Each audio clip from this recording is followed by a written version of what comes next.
हमारे इस channel Mithila junction को लाल button दबाकर सब्सक्राइब करें व घंटी के निशान का बटन दबाएं ताकि सभी नए वीडियो आप तक तुरंत पहुंचे बिल्कुल मुफ्त।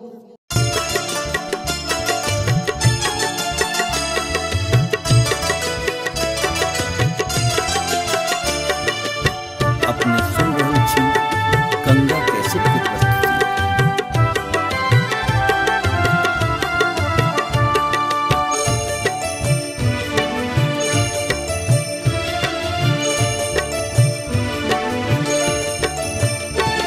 आबू यो भैया एलै पावन ई राखी, सुनू न भैया एलै पावन ई राखी। बाट भोरे सोहा के होम ताकी, बाट भोरे सोहा के होम ताकी। आबू यो भैया एलै पावन ई राखी, सुनू न भैया एलै पावन ई राखी।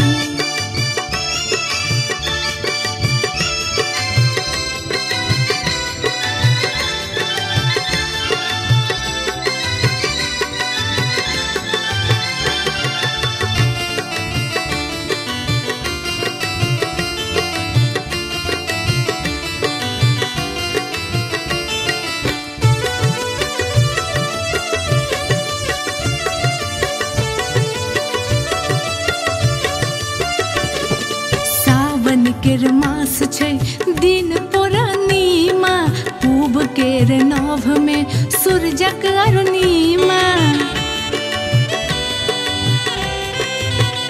हे यो सावन के मास छै दिन पूर्णिमा, पूब केर नभ में सूरजक अरुणिमा। सब बहिन जुटल छै आही छिबाकी, सब बहिन जुटल छै आही छिबाकी।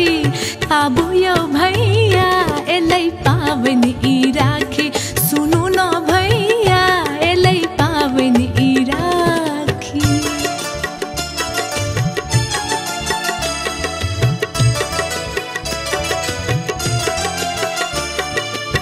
अपने सुन रही थी गंगा कैसेट की प्रस्तुति।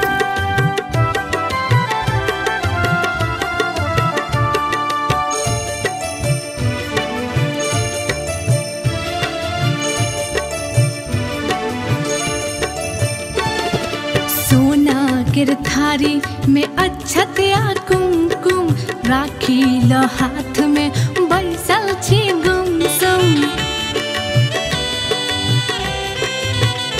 हाँ सोना केर थारी में अक्षत आ कुमकुम, राखी ल हाथ में बैसल छी गुमसुम। है यो जायत गरी में होम झांकी, है यो जायत गरी में होम झांकी। आबू यो भैया एलै पावन ई राखी, सुनू न भैया एलै पावन ई राखी।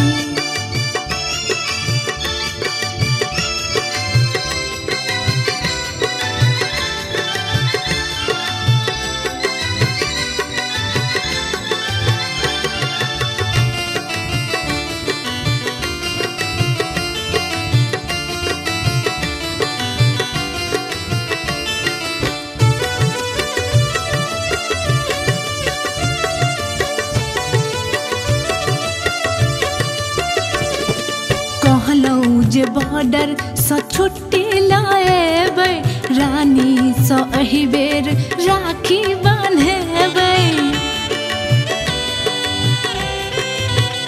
हे यौ कहलौं जे बॉर्डर सँ छुट्टी लाएबै, रानी सँ एहि बेर राखी बान्हेबै। केहन निष्ठुर भेलौं यौ देलौं फाकी, केहन निष्ठुर भेलौं यौ देलौं फाकी।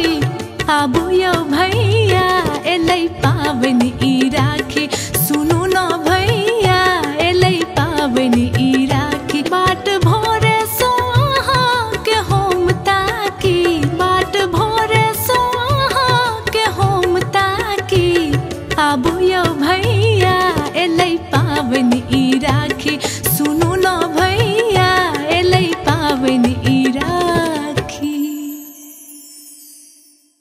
हमारे इस चैनल मिथिला जंक्शन को लाल बटन दबाकर सब्सक्राइब करें व घंटी के निशान का बटन दबाएं ताकि सभी नए वीडियो आप तक तुरंत पहुंचे बिल्कुल मुफ्त।